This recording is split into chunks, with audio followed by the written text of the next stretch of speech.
பிரியன், எப்படி பார்க்குறீங்க? திமுக கூட்டணியில் யாருக்கு எவ்வளோ கிடைக்குன்றது தொடக்கமே எல்லாம் குறைச்சிக்குங்க அப்படின்னு சொன்னதாக வெளியில் அவங்க சொல்கிறாங்க, இந்திய யூனியன் முஸ்லீம் லீக் தலைவர். ஏன்னா நாங்களே அதிக தானம் செய்கிறோம், எங்கள் பாக்கெட்ல இருந்து எடுத்து கொடுத்துருக்குறோம், இன்னும் மேலும் வரப்போகிறாங்க அப்படின்றப்ப உங்களால் யூகிக்க முடியுதா பிரியன்? இல்லை, அதாவது ஒரு பெர்செப்ஷன் ரேஞ்சில் பார்த்தீங்கன்னா, இப்போது எதிரில் இருக்கிறவங்க அதிமுக காரங்க என்ன நினைப்பாங்கன்னா, ஸ்டாலின் ஏற்கனவே வலிமையாக இருக்கார், எதுக்கு தேமுதிக சேர்க்கிறாருன்னு கேட்பாங்கல்ல. தோல்வி பயம், வலிமையாக இருக்கீங்களே ஏன் சேர்க்குறீங்க இவ்வளோலாம், இதுக்கு ஓபிஎஸ் சேர்க்குறீங்க, தேமுதிக தோல்வி பயம் வந்துருச்சா திமுகவுக்கு அப்படின்னு அந்த கிரிட்டிசிசம் நீங்கள் அவாய்ட் பண்ண முடியாது. ஆனால் திமுக எந்த ஒரு சான்ஸையும் மிஸ் பண்ண ரெடியாக இல்லை. They want to see all the stones are டேர்ன்டுன்னு எல்லா விதமான விஷயங்களையும் பண்ணணும்னு நினைக்கிறாங்க. அது அவங்களுக்கு இந்த எஸ்ஐஆர் அவங்களுக்கு ஒரு வரப்பிரசாதம் மாதிரி அமைஞ்சுது.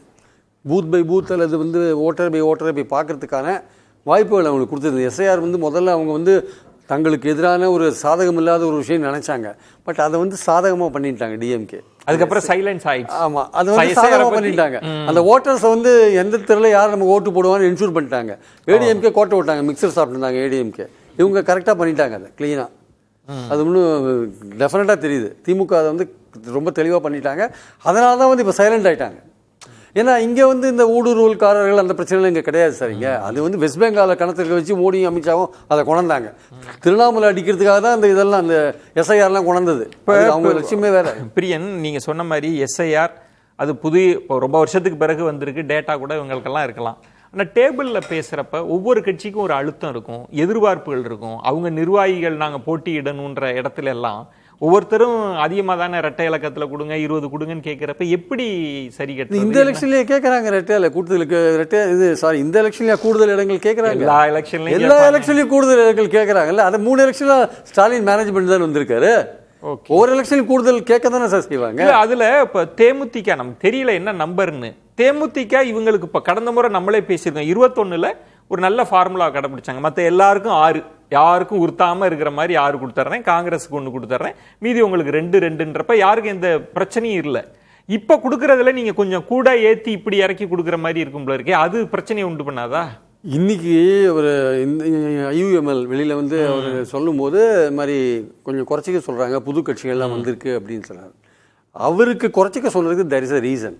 ஏன்னா 3மே ஏன்னா இல்லை 3 தோத்தாருன்றது ஒரு விஷயம். சிதம்பரம், கடையனூர், வாணியம்பாடி தோத்தாருன்றது ஒரு விஷயம். அது 3 சீட்ன்றது முக்கியமான சீட் சார். இது வரப்போகிற எலெக்ஷன்ஸில் ஒரு சீட்டையும் மிஸ் பண்ணக்கூடாது.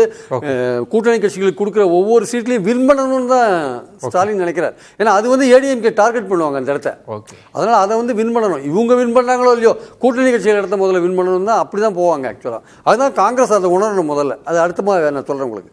ஸோ இப்போ 3 உங்களுக்கு சொல்லிட்டு இப்போ 2 குறைச்சிக்கோங்கன்னு சொன்னதுக்கு ஒரு காரணம் இருக்குது சார் ஆக்சுவலாக. பிகாஸ் இன்றைக்கி திமுக கூட்டணியில் வெறும் ஐயுஎம்எல் மட்டுமே இல்லை, ஜவஹர்லா இருக்கார், தமீமுன் அன்சாரி இருக்கார், எஸ்டிபிஐ வேறு உள்ள வராங்க. இப்போ இது 3 முஸ்லீம் அமைப்புகள் இத்தனை இருக்குல்ல. அங்கே எஸ்டிபிஐ கொண்டு கொடுத்தாலோ, தமீமுன் அன்சாரி கொண்டு கொடுத்தாலோ, முஸ்லீமோட ரெப்ரஸன்டேஷனை உங்களுக்கு ஒன்று இழந்தால் கூட நாங்கள் முஸ்லீம் ரெப்ரஸன்டேஷன் நாங்கள் ஈடுகட்டிடுறோன்ற ஒரு விஷயம் வருது இல்லை. அதனால் அவங்க குறைச்சிக்க சொல்லியிருக்காங்க ஐயுஎம்எல். ஸோ எல்லாத்துக்குமான செய்தி இல்லை அது. ஐயுஎம்எல் குறைச்சி சொன்னது எல்லாருக்குமான செய்தி இல்லை. அது அந்த முஸ்லீம் அமைப்புகள் 4 அங்கே இருக்கிறதுனால நாங்கள் எஸ்டிபிஐக்கோ தமீமுனுக்கோ ஒன்று கொடுக்க போகிறோம். உங்களுக்கு இருக்கிற 2 அதுலேருந்து 1 எடுத்து 3 இருக்குது, 1 எடுத்து அவருக்கு கொடுக்குறோம்.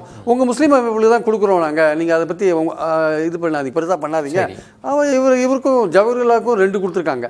அதே 2 ஐயுஎம்எலுக்கும் அதே 2 தமீமுனுக்கு 1 கொடுப்பாங்க. கருணாசுக்கெல்லாம் வச்சுக்கோங்க. அது நான் முஸ்லீம் அமைப்புகள் மட்டும் சொல்கிறேன். அதனால் இந்த மெசேஜ் ஓவராலான மெசேஜ் கிடையாது. ஓவராலான ஒரு மெசேஜ் ஒன்று இருக்குது. என்னென்னா 170 இடங்களில் திமுக போட்டி போடணும்னு நினைக்கிறாங்க. குறைந்தபட்சம் உதயசூரியன் 170 இடங்களில் போட்டி போடணும். அதில் தான் போன வாட்டி 188 இடங்களில் போட்டி போட்டாங்க.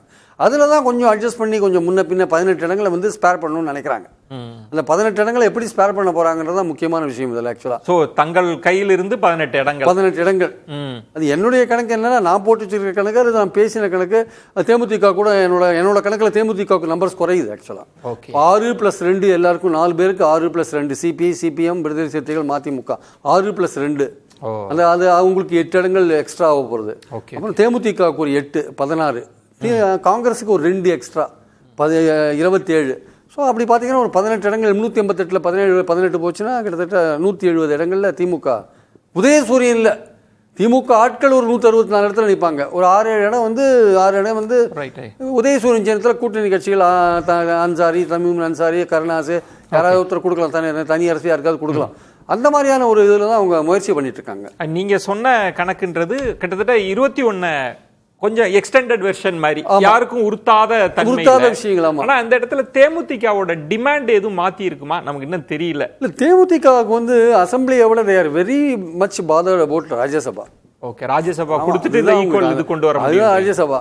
ரெண்டாவது வந்து இந்த ஆட்சியில் பங்குன்ற விஷயத்துல இன்னொரு காம்ப்ரமைஸும் டிஎம்கே பண்றாங்கன்றது இப்போ எனக்கு செய்தி இப்போ இன்னைக்கு சாயந்தரம் கேள்விப்பட்டேன். ஆக்சுவலாக எல்லா கூட்டணி கட்சிகளுக்கும் they wanted to give வாரியம்ஸ்.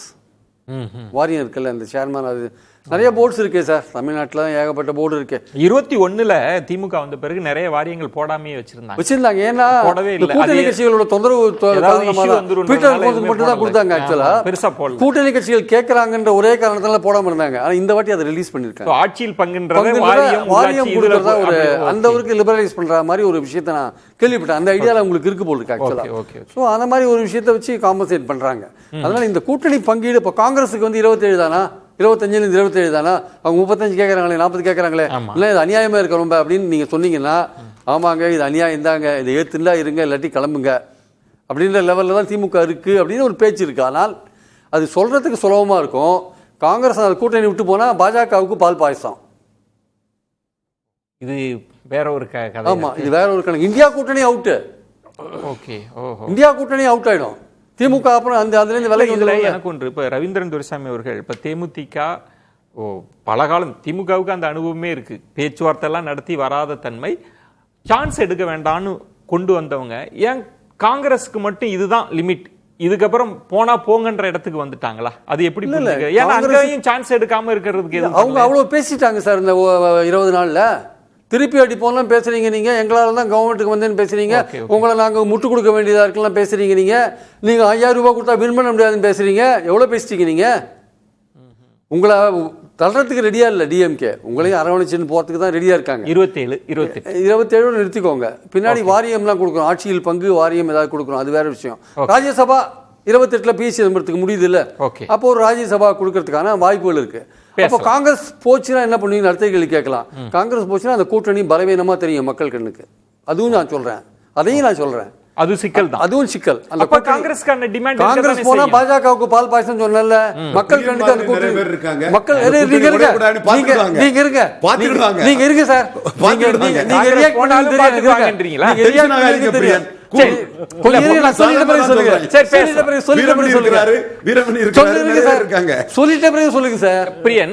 பாஜகவுக்கு பால் பாயசம் மக்கள் பார்வையில் அந்த கூட்டணி பலவீனமா தோற்றமளிக்கும். ஆனா திமுக என்ன நினைக்கிறாங்க, நாங்க பண்ண வேலையில மைக்ரோ லெவல் நாங்க பண்ண வேலையில நாங்க ஜெயிச்சிருவோம்னு அவங்க நினைக்கிறாங்க. அந்த கான்பிடன்ஸோட அவங்க இருக்காங்க. ஆனா அந்த கான்பிடன்ஸ் வந்து தேர்தலில் ஒர்க் அவுட் ஆகுமா அப்படின்னா தேர்தலில் தான் சார் பார்க்கணும். இப்ப சொல்ல முடியும், தேர்தல் நெருக்கத்தில் தான் சொல்ல முடியும். ஆக்சுவலா இப்ப காங்கிரஸ் போறதுனால யாருக்கு அட்வான்டேஜ்? அதிமுகவுக்கு வந்துருன்றீங்களா? அதிமுகவுக்கு அவங்க தாவேக்காவுக்கு தான் நேரம் போவாங்க, அதிமுகவுக்கு போக மாட்டாங்க. அதான் அப்ப தாவேக்காவுக்கு போறதுனால தாவேக்காவுக்கு சீட் தாவேக்காவுக்கு ஒண்ணு பெருசா அட்வான்டேஜ் எல்லாம் வந்துராது. தென் அப்ப திமுக தானே அட்வான்டேஜ். தாவேக்காவுக்கு என்ன ஓட்டு இருக்குன்னே தெரியாது சார். அப்ப அப்படின்னா பர்செப்ஷனா விழுந்துட்டாங்க. யாரு அந்த பலன் அடைவாங்க? திமுக ஒரு தப்பு பண்ணிருச்சு, காங்கிரஸை வெளியேற்றிருச்சுன்னா அது ஏடிஎம்கே அலையன்ஸ்க்கு ஸ்ட்ராங் ஆயிருன்றீங்களா? ஏடிஎம்கே அலையன்ஸ்க்கு போக சார் அந்த ஓட்டு காங்கிரஸ் தாவேக்கா அணியில் இருக்கும்போது காங்கிரஸ் தாவேக்கா அணிக்கு தான் சார் அந்த ஓட்டு போகும். சீட் கன்வர்ட்டபிலிட்டி ஆயிடுமா? ஆமா ஆமா, தமிழ்நாட்டை பற்றி கவலைப்படல, இந்தியா பற்றி கவலைப்படுறாரு. பேசலாம். டெஃபினட்டா காங்கிரஸுக்கு பெரிய அளவுக்கு ஓட்டு கிடையாது சார். அந்த இமேஜ் தான் சார் இருக்கு காங்கிரஸ்.